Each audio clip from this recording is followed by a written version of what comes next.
What up, people? How are you doing? This is your host Arpit, and I'm at the Tube4U headquarters. Well, today it's a very special day, and I'm over here to review the Apple iPhone 6s versus the Samsung Galaxy S7 Edge. Now, who's gonna win? Time will tell. Till then, enjoy the video. The Samsung Galaxy S7 Edge is the latest flagship Android device available in the market.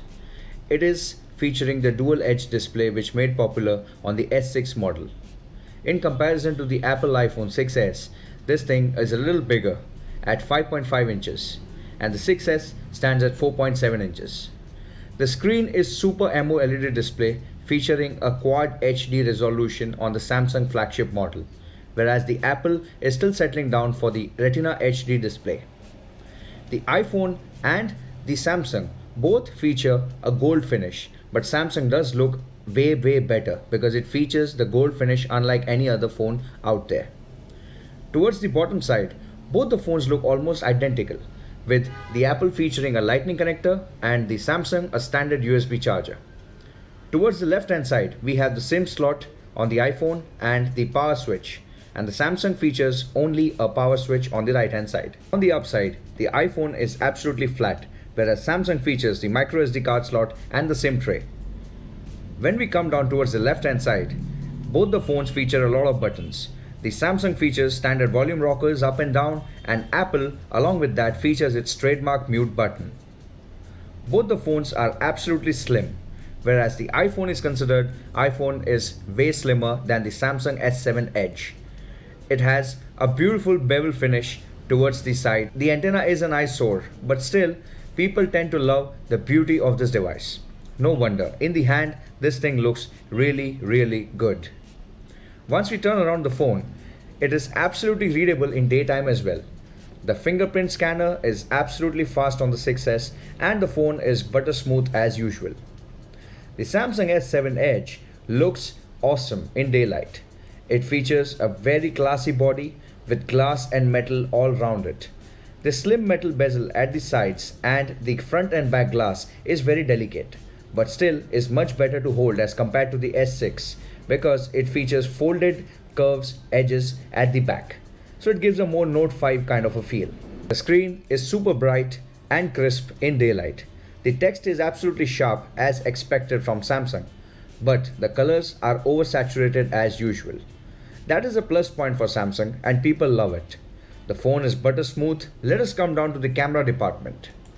Both the phones feature high-end cameras, 12 megapixels and f1.8 aperture. But as the results clearly seen at 60 frames per second, the Apple iPhone's camera is way better. It is very smooth, the transitions, the colors are accurate. Samsung again is oversaturated but a little jittery. Shockingly though, it's got optical image stabilization. Also, there's a wide angle lens available on the Samsung that captures more images as compared to Apple. When we see the slow motion pictures at 240 frame rates per second, the Apple iPhone 6s is again capturing more detail, more color, and is very smooth as compared to Samsung, which is a little more pixelated and carries a lot of noise along with it.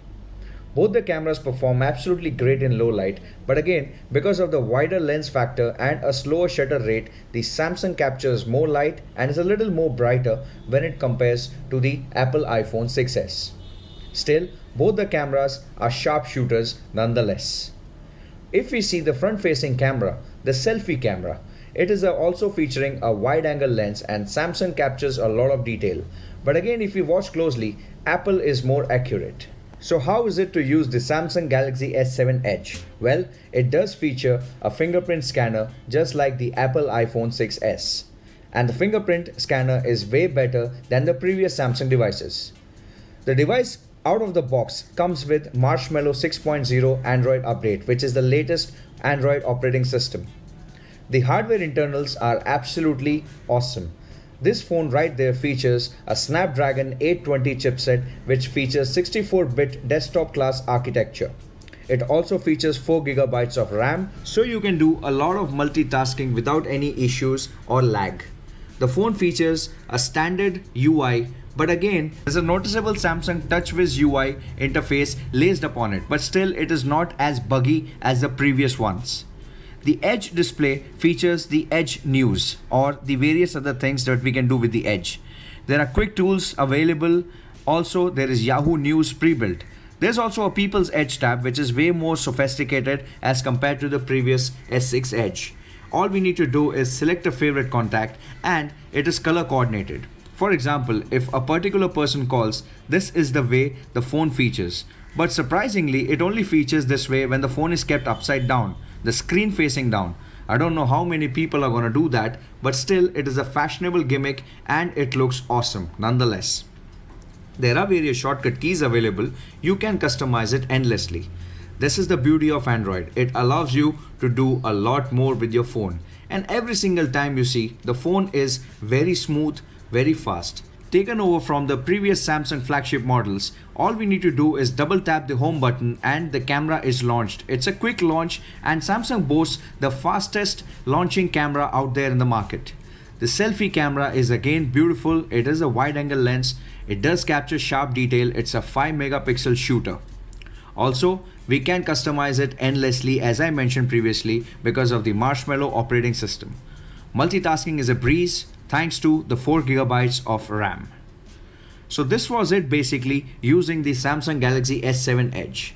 The phone is smooth as usual and it has to be because the phone right now is supposedly the flagship model of all the Android phones out there.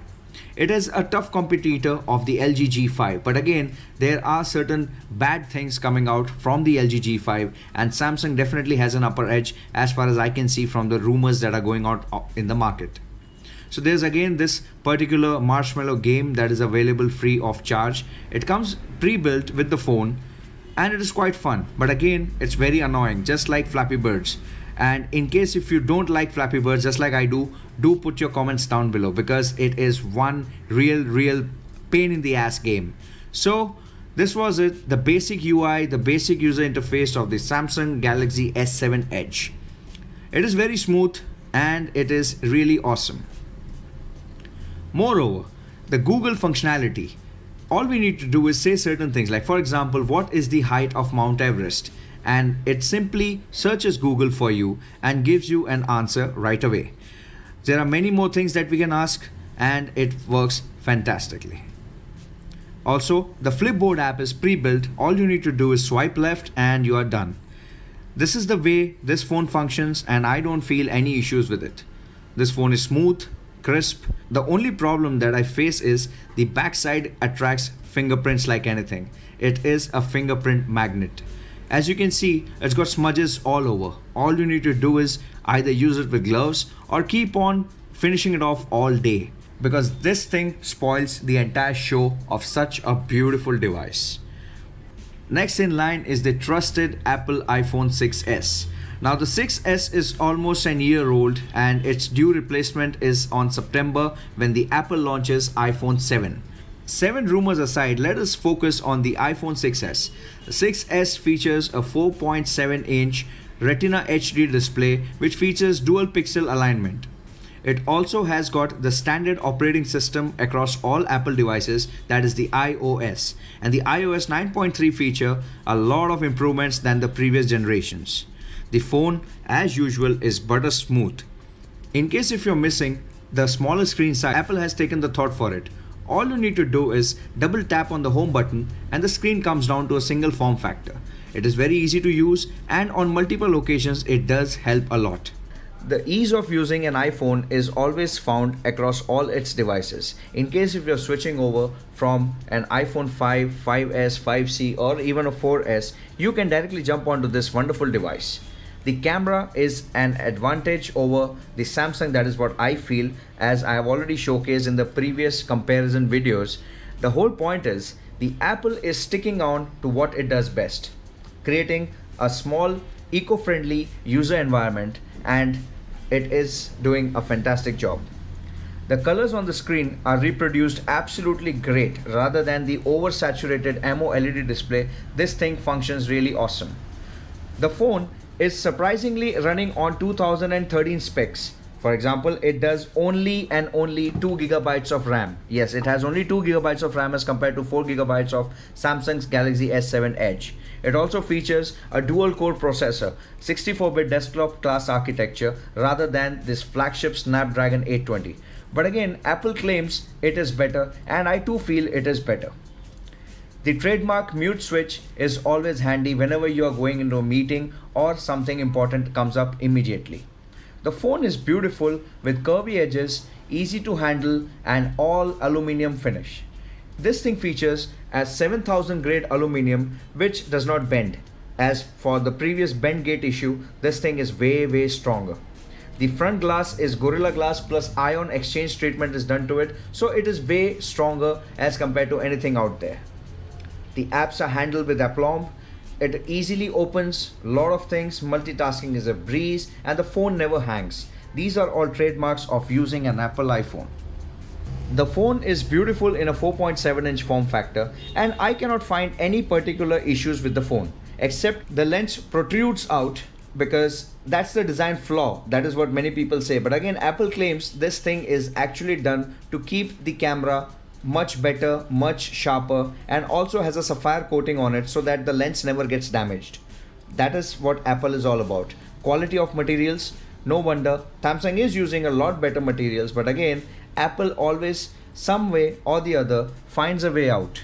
In the iOS 9.3, there's this night shift mode, which enables the user to get into a warmer spectrum of the screen's color in order to get better eye contrast. So this is what the Apple iPhone 6s looks like. So that was the video of the Samsung Galaxy S7 Edge and the Apple iPhone 6s. Well, who's the winner? Both the phones are winner in their own terms and perspectives. As an Apple fanboy myself, I would definitely vote for the Apple iPhone 6s because it was a huge improvement.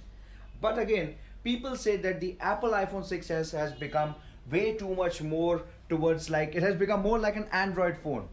Well, I beg to differ because there are a lot of differences which makes an Apple a lot more different and a lot more better than any other Android device. But again, if we see the Samsung Galaxy S7 Edge, the S7 Edge is the flagship smartphone that you can buy out there.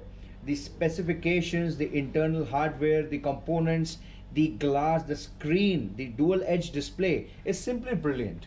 But again, it is entirely on one's discretion which phone is the best, because I feel the iPhone 6s is really nice, but it does fall short on certain points, whereas the S7 Edge has its own pros and cons. So I leave the judgment up to you people. Put your comments down below. What according to you is better, the Apple iPhone 6s or the Samsung Galaxy S7 Edge? With this, I bid goodbye to you for now. I hope you liked today's video. In case if you did, please like it. Also, do not forget to hit the red subscribe button because subscription is free. Thank you so very much. This is Arpit signing off for today from the Tube4U headquarters. See you.